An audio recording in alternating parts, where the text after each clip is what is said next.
Hebrews chapter 7. I want to thank you for inviting me to come. Those of you who came to hear Daniel, my apologies. But what a topic.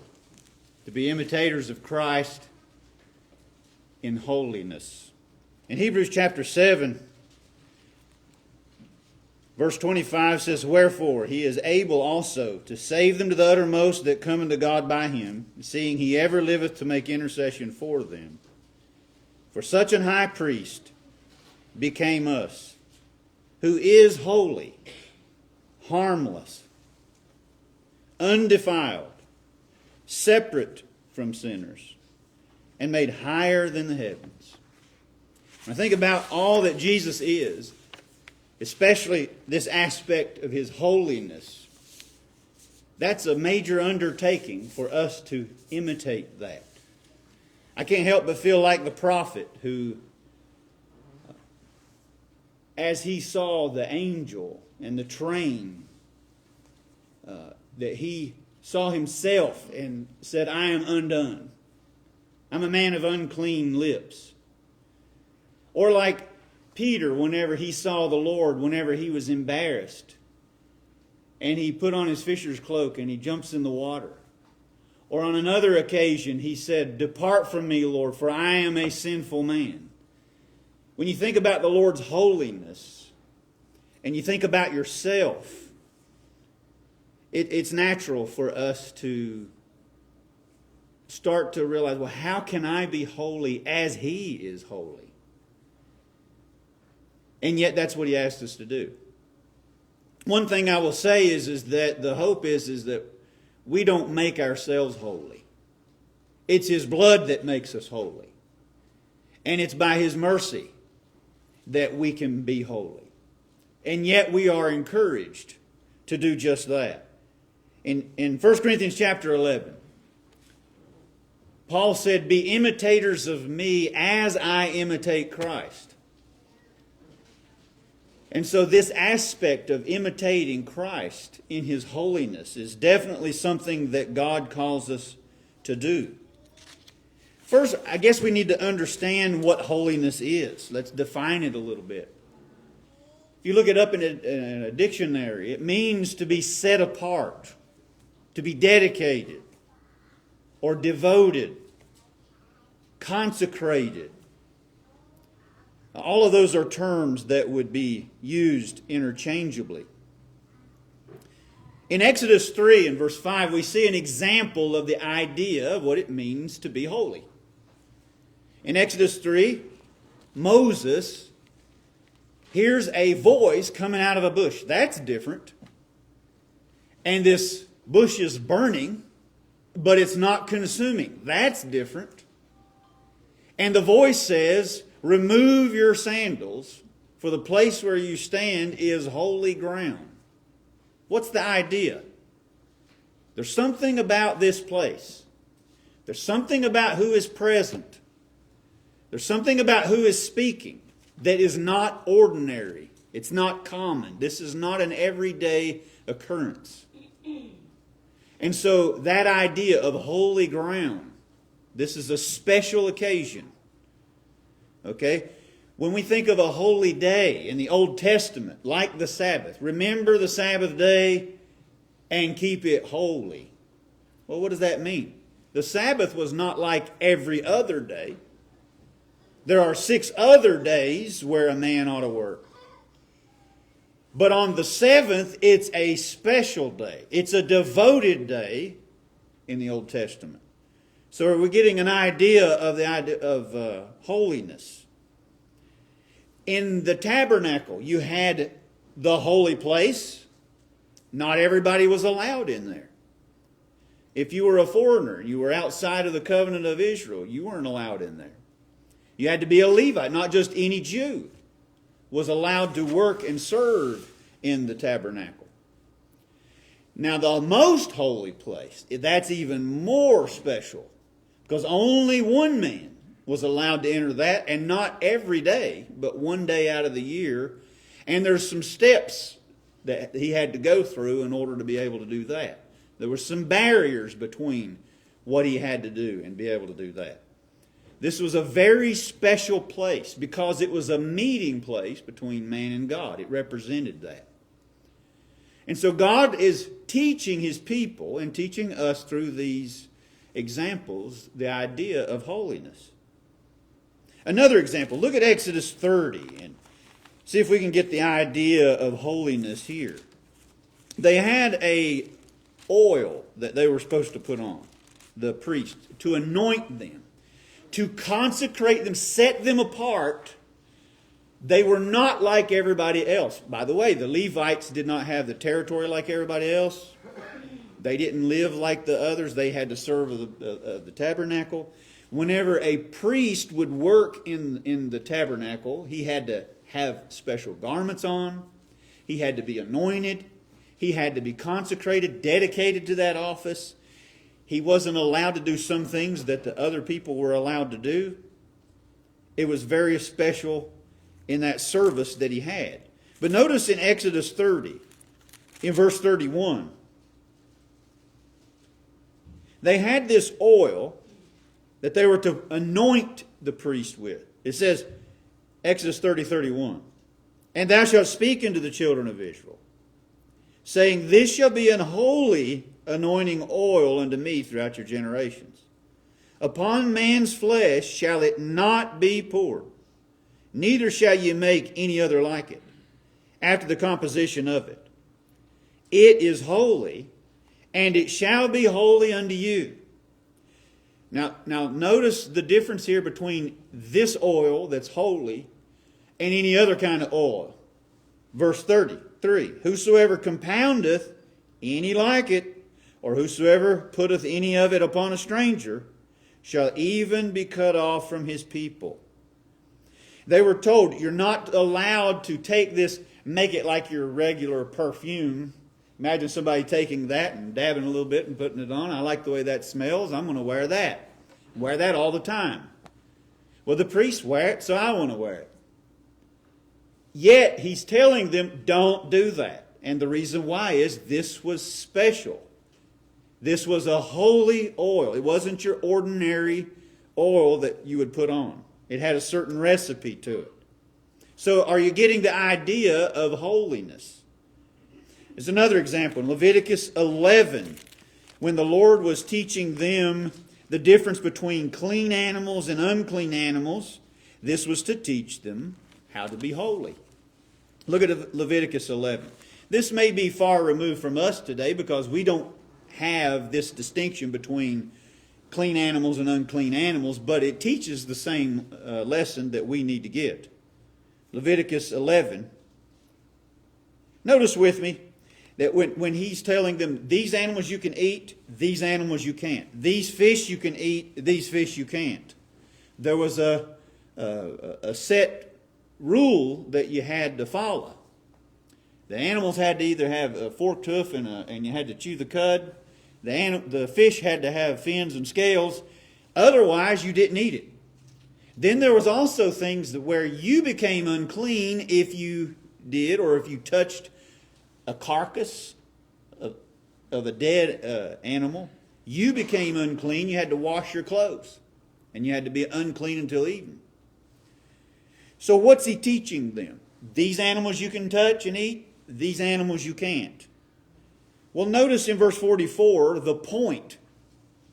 Leviticus 11:44. For I am the Lord your God. Ye shall therefore sanctify. That word sanctify is really in the root of that word the same idea of being holy. Sanctify, to be set apart. By the way, the term saint means a holy one. It is a person, not just dead people. You, if you've been bought by the blood of Christ, you've been set apart, you've been sanctified, you're a saint. Okay? So, he says, sanctify yourselves, and ye shall be holy. For I am holy. Neither shall ye defile yourselves with any manner of creeping thing that creepeth upon the earth. So to not do what the Lord is saying here would to make you unholy. or defile. Now notice verse 45. For I am the Lord that bringeth you up out of the land of Egypt, to be your God. Ye shall therefore be holy, for I am holy. What's he teaching them? You're not like everybody else. You're not like the Egyptians that drowned in the sea. You are my special people, the Lord is saying. You're holy.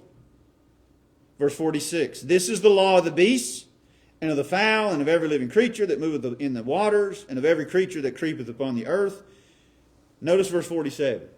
To make a difference between the unclean and the clean, and between the beast that may be eaten and the beast that may not be eaten. Why was God teaching this? To teach them, these you can have, these are off limits. That's the idea of what's ordinary and what's special and what's holy. God is holy. There is no other. And so he says, you be holy as I am holy. Now, Ezekiel 44 is a similar idea. He says, to teach my people the difference between the clean and the unclean. When you're teaching, this you're allowed to do, this you're allowed not to do. That's the idea of keeping yourself set apart. When the Bible teaches you, you're bought with a price, so glorify God in your body. He's teaching you, you have a purpose, and you're not supposed to be like everybody else in the world. Your marriage isn't supposed to be like everybody else's. The world is not your standard on that. The way you talk, the way you dress, how you live. The world is not your standard. That's everybody else. But you are God's special treasure. You are His chosen people. That makes you holy. And so that gives you a purpose and a high standard upon which to live. And the more we appreciate God's holiness and what He has called us out of and into His marvelous light, He's given us a reason to live for Him. That ought to motivate you. That ought to motivate you to try your very best to be holy, as Jesus is holy. Now, let's look at the opposite of what it means to be holy. And perhaps that could also help us. Look at 1 Timothy chapter 1. Going over to the New Testament now. 1 Timothy chapter 1. Paul is writing to Timothy and he's telling him about the law, and that the law was not made for a righteous person, but notice the kind of person that it was made for, in order to help see what's right and wrong. 1 Timothy 1:9. Knowing this, that the law is not made for a righteous man, but for the lawless and disobedient. Notice how all of these descriptions of these kinds of people, how they're lumped in with the unholy.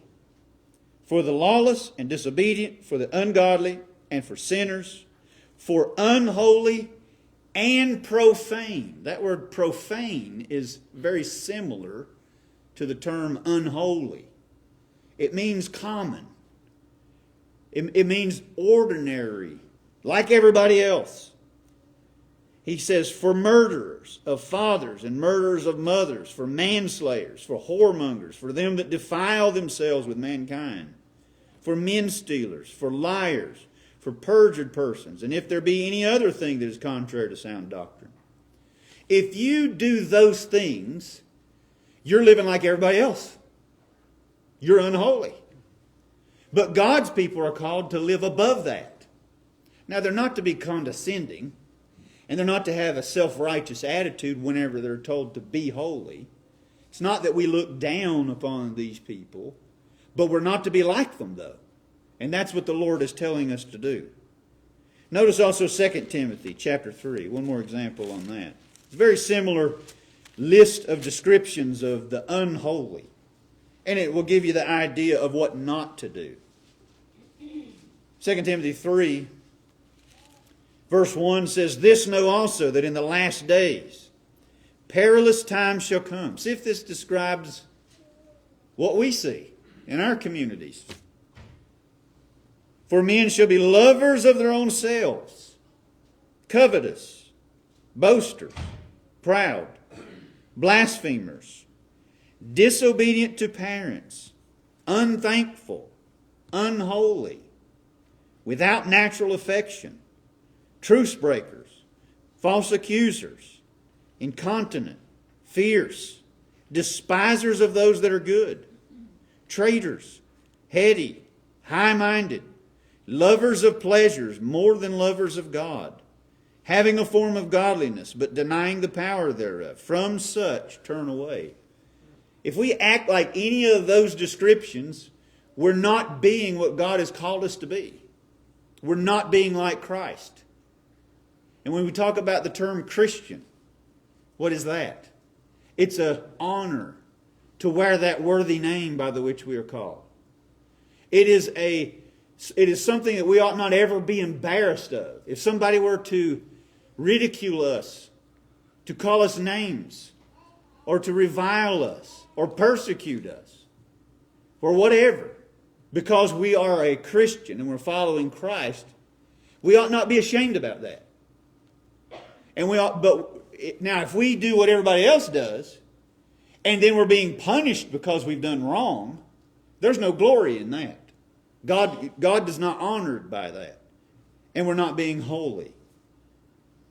When somebody sees you and me,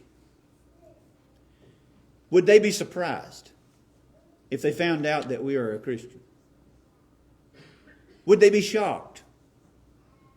That might ought to cause us to evaluate how we're doing on this charge to be holy. There was something about Jesus that was different. There was something about this man. Never man spake like this man. There was nobody else like him. They wondered at him. Now there's some things we can't imitate. We're not God. We can't do the miracles he performed. We don't have the authority that he has. But his humility, his separateness, his devotion to his Father's house. He was about his Father's business. He cared about keeping that temple holy. It was a house of prayer. He had a zeal for it. He didn't want it to be tainted. And when others brought things in that didn't belong, he cleaned it because he cared about those things. Those are areas in which you and I need to imitate Christ in his holiness. Now thinking that we have a higher purpose. And we ought not be unholy like the rest of the world. Look at one more verse on that point. In Hebrews chapter 10. And just notice that we have a higher standard to live by. In Hebrews chapter 10 and verse 29. Of how much sorer punishment. He'd already talked about Moses' law and the punishments that were incurred. You think of all kinds of situations. Harsh punishments. The earth swallowed some up. One had a javelin thrust through them. Others had plagues. Uzzah was struck dead whenever he touched the ark. You look at some of these, Nadab and Abihu, fire came out of heaven and devoured them. And you look at it and you say, this is a God to be respected. His words mean something. But when they disobeyed that law, that's why there was a punishment worthy of what they did. Because God was teaching them he meant what he said. And he's to be had in reverence. Now some people think we got a different God, like he switched his personalities. I believe he's the same God. We have a different covenant. But notice what he says. What we now have. All the blessings that the Hebrew writer has been talking about. And how we've been sanctified with the blood of Christ. Not with the blood of bulls and goats. But in verse 29, he says, how much sorer punishment, suppose ye, shall he be thought worthy, who hath trodden under foot the Son of God, and hath counted the blood of the covenant wherewith he was sanctified an unholy thing, and hath done despite unto the Spirit of grace. Think about this for a moment. The Hebrew writer is calling upon us to realize how precious Christ's blood is. If I know that He has bought me with His blood, not with corruptible things, not with silver and gold, but with the precious blood of Christ. He spilt His blood. A thing is worth what a person is willing to pay. Houses gone sky high, but some people are willing to pay for it because they need a house. A thing is worth what somebody's willing to pay. Some people are willing to pay full price. Some people are willing to pay overprice because they need a place to stay. But Jesus considered you and considered me of such value, He didn't get us at a discount. He paid full price. He spent His blood upon you and I. If I take that blood and I just count it as ordinary, if I take His blood and I forget what He's done for me, what does that say about me? What does that say? If I leave here and I go and I act like the rest of the world, knowing that I've been bought and the Lord has given me a hope that other people don't have. He's given me exceeding precious promises that I understand. He's given us the Word that's given us a means by which we have understanding of God's will and how much He loves us. Why would I want to trample underfoot the Son of God? Walk over His blood as if it's just like that. Why is it that when we go to a graveyard, we're taught to be respectful and not just walk on the grave sites? You walk around. Why do you do that? When you go into a funeral home, why do you act respectful? There's some things you don't do on those occasions like you would do anywhere else because it's respect for the dead. But we're not talking about just anybody who's died. We're talking about the Son of God. What am I going to do with that? And what is that going to motivate me to do and live? To preach. And whenever something happens, what's going to cause me that when I do fail and I mess up, what's going to cause me to get back up and try again? What's going to motivate me if it's not the blood of Christ to do that? And so, yes, we are called to be holy. We are called to a higher standard. Don't trample under the foot the Son of God. If you've been sanctified, don't go and dirty up what's been cleansed. Don't be like the pig that just got washed up and then it goes back into wallowing in the mire. Don't be like the dog that throws up and then goes and licks up the vomit. Isn't that a disgusting picture? I had a dog that did that. Threw up, I went to go get something to clean it, and went back, and there it was. He kind of helped me out. Isn't that gross? Isn't that disgusting? And yet that's what it's like. If I give up my sins, I repent, the Lord's cleaned me up, and then I go back to my old ways. No, I've been set apart, and you have.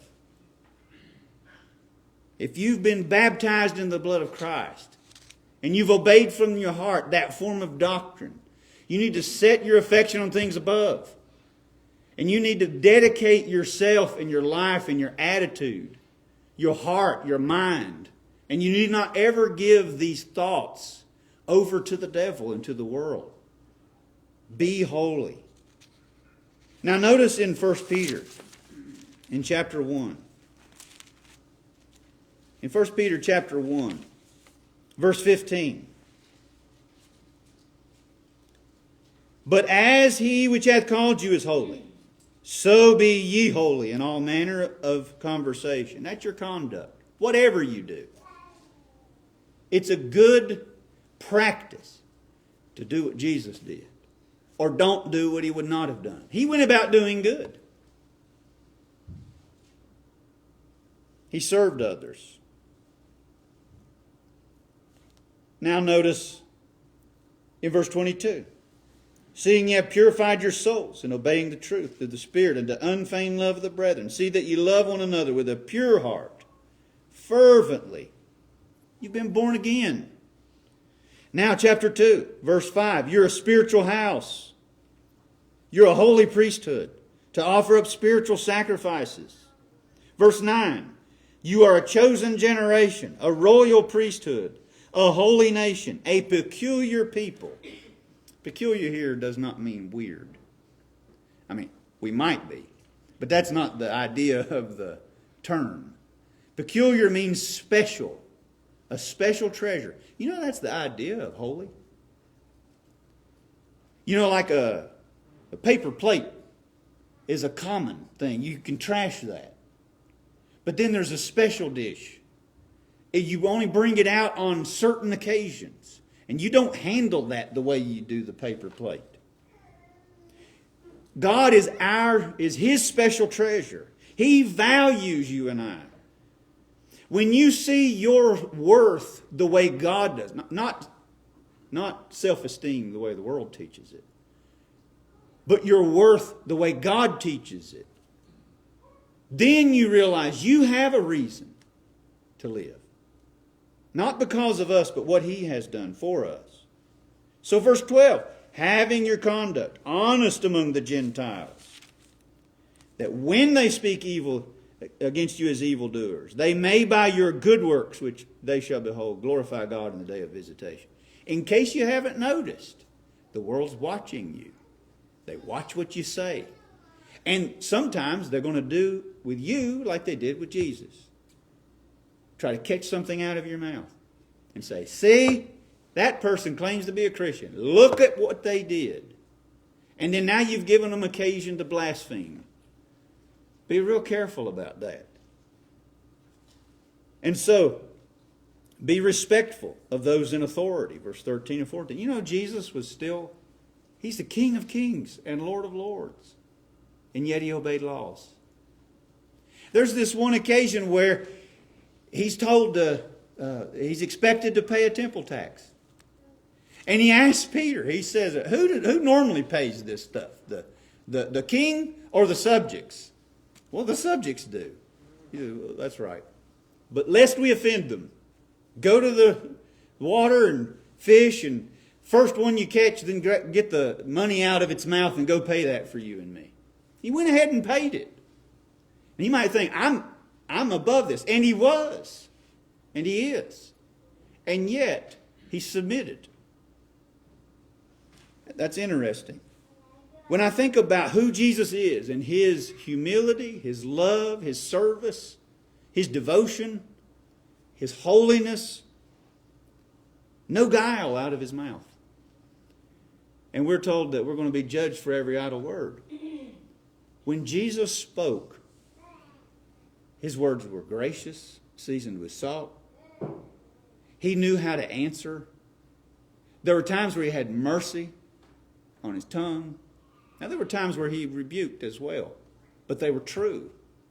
They were holy words. Make sure that what comes out of your mouth is becoming of the Lord that bought you. Would the Lord be pleased? Now, look at Matthew chapter 5. When I think about the idea of holiness, what to be, what not to be, look at some of the things that Jesus taught about how to be separate and set apart from other people. Look at what He taught in the Sermon on the Mount on a couple of things. In Matthew chapter 5, in verse 44, He said, if you love those who love you, what reward do you have? Verse 44, but I say unto you, love your enemies. Bless them that curse you. Do good to them that hate you, and pray for them which despitefully use you and persecute you, that you may be the children of your Father which is in heaven.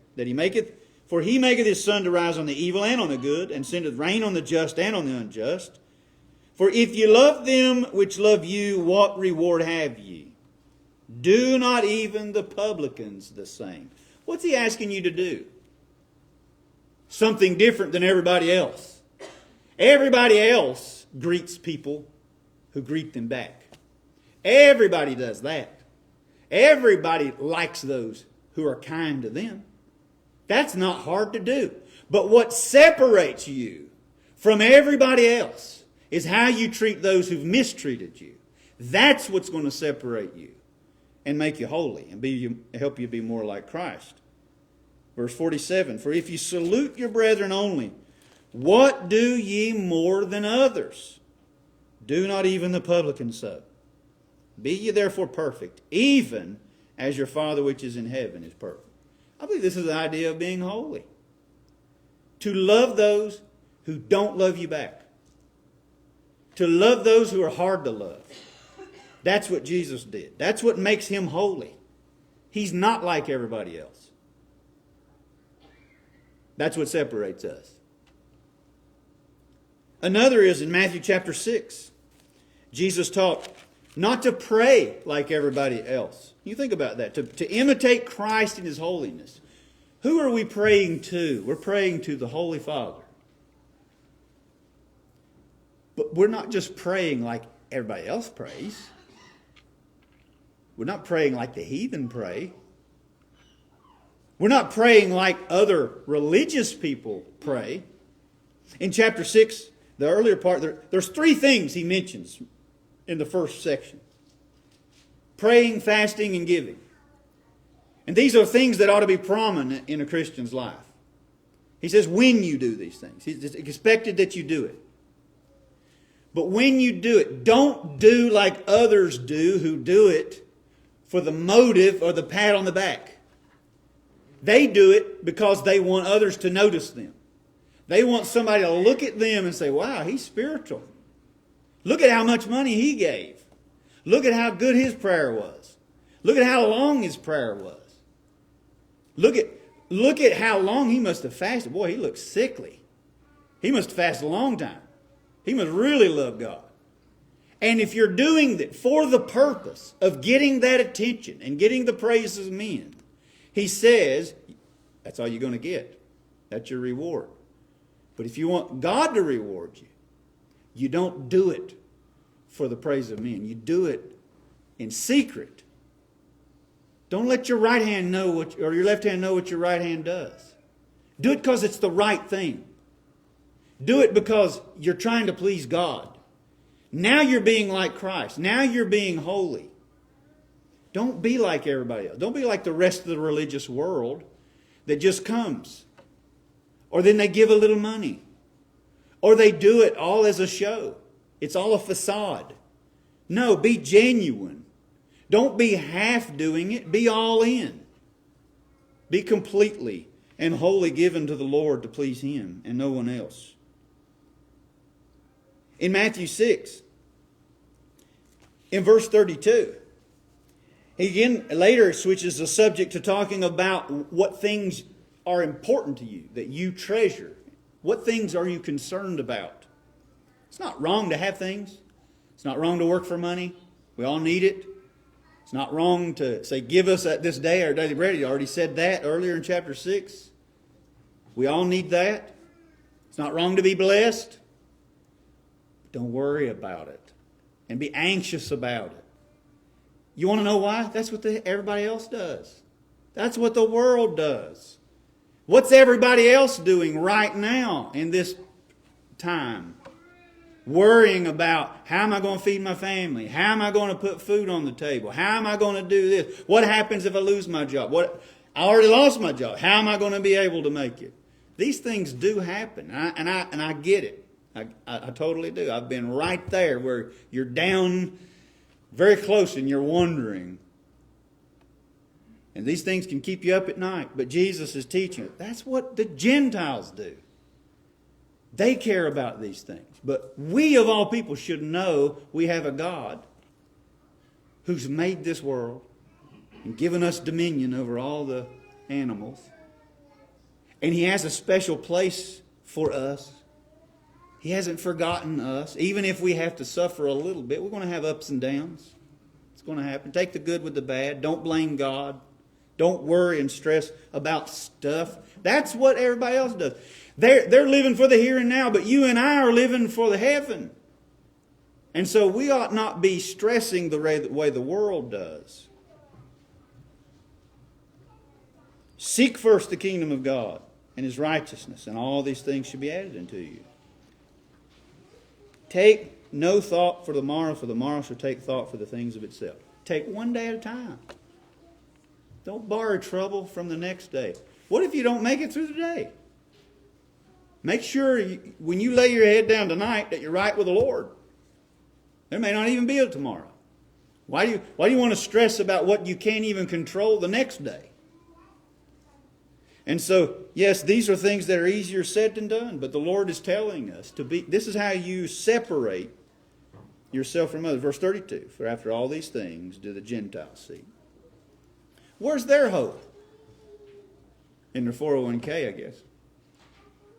Where's their hope? In stuff.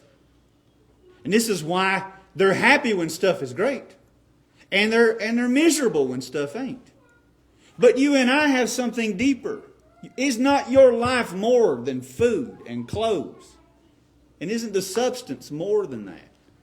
There's more to what you and I know and believe beyond this life that we ought not be thinking the way the rest of the world does. That's what's going to set you apart from everybody else. And I'll tell you what will happen.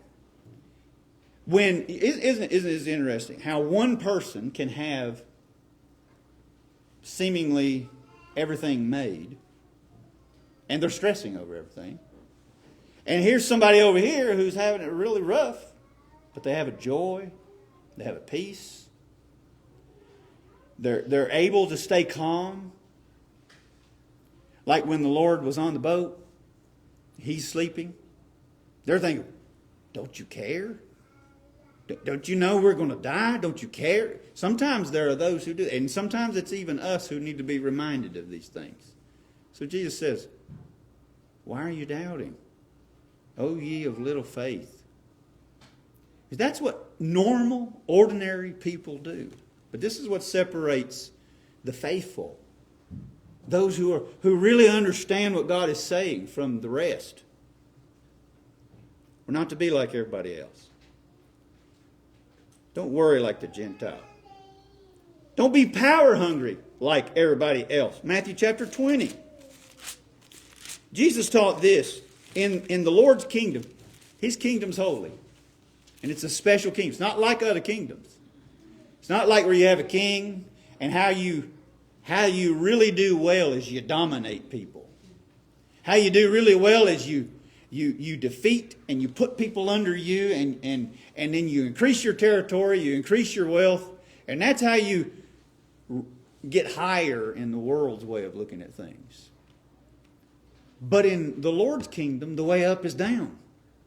In the Lord's kingdom, it's not about ruling over people like that. And so He says in Matthew 20 that the Gentiles do things like that. But notice what He says in verse 25. Jesus called them unto Him and said, you know that the princes of the Gentiles exercise dominion over them, and they that are great exercise authority upon them. But it shall not be so among you. Whosoever will be great among you, let him be your minister. Minister here does not mean the preacher. Minister here means a slave, a servant. And that's every Christian. It's not a title. It's what we all ought to be. A servant. And look at what Jesus did. If you want to be great in His kingdom, the King of Kings took a towel. He girded Himself. And He washed His disciples' feet. That's a humbling act. You know, somebody might say, well, I'm too big for that. Let the little person do that. Yet Jesus did not teach us that. In His kingdom, it's a little different. It's special. Verse 27, whosoever will be chief among you, let him be your servant. Even as the Son of Man came not to be ministered unto, but to minister and to give His life a ransom for many. If anybody had the right to come and be served, it would have been the Lord. And yet what did He do? I can't help but think, when I worked at one place, the owner was coming. Everybody says, oh, the owner's coming. So everybody starts working really hard. The owner shows up, you know what he does? He rolls up his sleeves, goes over to the sink, starts washing dishes. Thought that was kind of interesting. You know what that taught the people? He kind of understands them. He's kind of one of them. We tend to think of those in authority. I think that was the kind of message that Jesus was sending whenever he washed the disciples' feet. We ought to be willing to serve one another and help one another. That's what separates the people of God from people of the world. We don't talk like the world. You remember how when Job suffered and his wife said, "Why do you still retain your integrity? Curse God and die." Now sometimes we might be a little hard on Job's wife. I don't think that Job was saying, "You talk like the foolish woman." It was like a put down. I think what he was saying to her was that this is out of your character. Now, when I'm thinking about this, these were her kids that she lost too. This was her husband. She's watching suffer. But she's talking out of place. She's talking like other people talk. And that's why Job is telling her, that's the way other people talk. Why are you talking that way? You and I need to be reminded. There's certain things that should not come out of our mouth the way we talk. And we shouldn't walk like the rest of the world either. In 1 Peter chapter 4,